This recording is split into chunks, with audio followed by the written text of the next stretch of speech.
Team, we are all gathered. Thank you all for coming.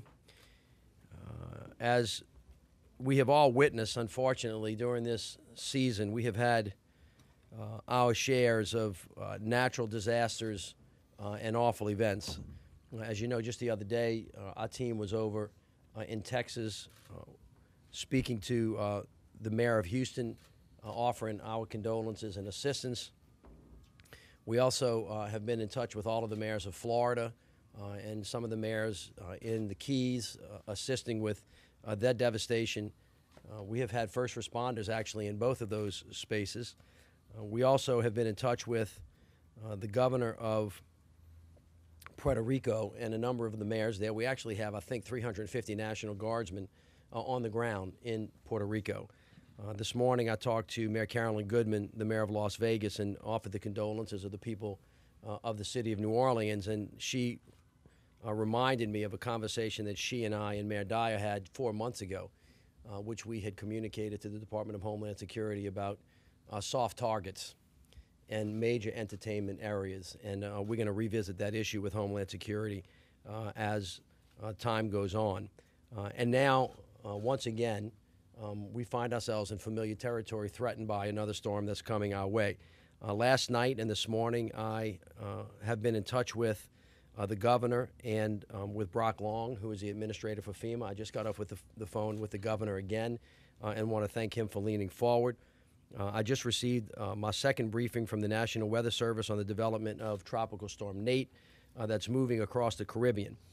As you know by now, the National Weather Service is expecting Nate to move into the Gulf of Mexico by tomorrow, form into a hurricane, predictably at this time a hurricane Category 1, and potentially approach Louisiana coast by early Sunday morning. So given these threats, I have declared a state of emergency for the city of New Orleans. While still uncertain, the latest forecast shows Nate strengthening and producing heavy winds and above average rainfall in the area late Saturday through Sunday. Models are going to change as this event draws closer. Current forecasts indicate 3 to 6 inches of rain over the duration of the system, which is going to be 36 to 48 hours, and potential double that. Although overall rainfall may not be as high as other tropical events, short durations of rain, as we can see, can produce flooding. We are particularly mindful in this regard, for this particular storm, of coastal flooding because of the potential storm surge for those areas of the city that are outside of the levee system. Everybody knows where they are and who you are, so I want you to be aware of that because we've had this a number of different times before.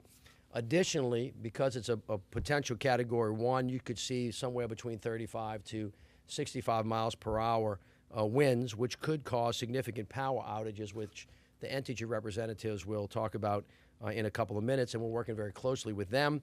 And we want to encourage citizens to have backup supplies in the event that we have energy outages for extended periods of time.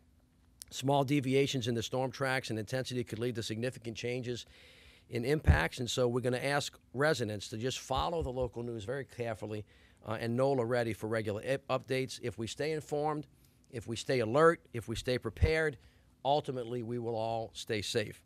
So let me talk a little bit about what we're doing to prepare. As we do in all emergency events, we've already been in communication with local, state, and federal partners. Yesterday morning, I participated in actually a conference call with Governor John Bel Edwards to ensure that we were coordinated with the state. We've also been in touch with our federal delegation and all of the key agencies. This morning, I led a tabletop exercise with all city emergency personnel and critical agencies to ensure that we're closely monitoring this weather system that could produce serious rain and wind. I have instructed all departments and agencies to begin executing their emergency plans to ensure that we are leaning forward and we are best prepared for whatever it is that comes our way. This morning, I met with the Sewage and Water Board's interim emergency management and support team to be briefed on our pumps, our power, and our manpower capacity, as well as making sure that they were running drills to ensure that we're ready in the event that we have intense rain. Our job is always to plan for the worst and to hope for the best. The Department of Public Works and contractors are continuing to aggressively clean our catch basins. We have 14 trucks and crews on the street right now and have prioritized work in the areas that are prone to flooding. We're going to increase our first responder staffing over the weekend to have all hands on deck should we need them. NOPD, NOFD, and EMS are staging high water vehicles, boats, and barricades in strategic locations should the need arise. The New Orleans Fire Department will again help distribute free sandbags, and Chief McConnell will come up after and provide details about that. The City Health Department has been coordinating support to those in nursing homes with special needs should the need arise, and we're conducting calls with the National Weather Service twice per day. This type of coordination is standard for emergency teams during hurricane season, and we're going to continue to monitor the system, update the public, and take the necessary steps should the NATE develop further. Right now, to the citizens of New Orleans, there is no reason to panic, but there is reason to prepare. We're encouraging the public to do all they can to prepare for this weather event. Get a plan to protect yourself and your property. Again, I want to stress there's no need to panic. We just need to be ready for heavy wind and heavy rain. Now, I want to talk about the pumps and the drainage system, because I know that that's on the forefront of everybody's mind, and Paul Rainwater will address it in more detail when he comes up. The Surge and Water Board and contractors are working 24/7 and have been for some time now to repair all power and pumps at the Surge and Water Board. Since early August, we have made substantial progress. Today, 108 out of 120 pumps are working. This includes both large drainage pumps and constant duty pumps, and we're at 92% capacity. Additionally, we've installed large generators, secured contractors to provide additional manpower so that in the event of an incident, all stations are properly manned. While we're in a stronger place than we were in August regarding power and pumps, if this weather system strengthens and produces large amounts of rainfall, we would see or could see some localized flooding. And in a heavy rainfall event, you have to prepare for some street flooding, especially underneath underpasses like we saw the other day. Since August, we've installed large placards on the underpasses to warn drivers of the deep water and to urge people, let me stop here, to urge people not to drive under an overpass that has standing water underneath it. Last week, it was obvious that there was standing water underneath it. People drove into the standing water, and they got water in their cars, notwithstanding the fact that there were barricades there, and notwithstanding the fact that there were markers that showed you that the water was 2.5 feet. So again, part of the preparation means being wise and making good decisions so that we all can help. Our goal is to make sure that all of the systems work the way they should when we drain the water off the street after heavy rain events and allow residents to get back to their normal routine. Now, nothing that we do can really work if we don't have the cooperation of the residents. It all depends on people leaning forward, helping themselves and helping each other out. So it's really important to know that we're going to encourage you, as we do throughout hurricane season, to revisit your emergency plans. To find tips, visit ready.nola.gov. Residents should stock up on supplies, be ready to move cars to the neutral ground should the need arise. We encourage residents to clean out the catch basins on your block. Visit ready.nola.gov on tips, if you need them, on how to clean your catch basins.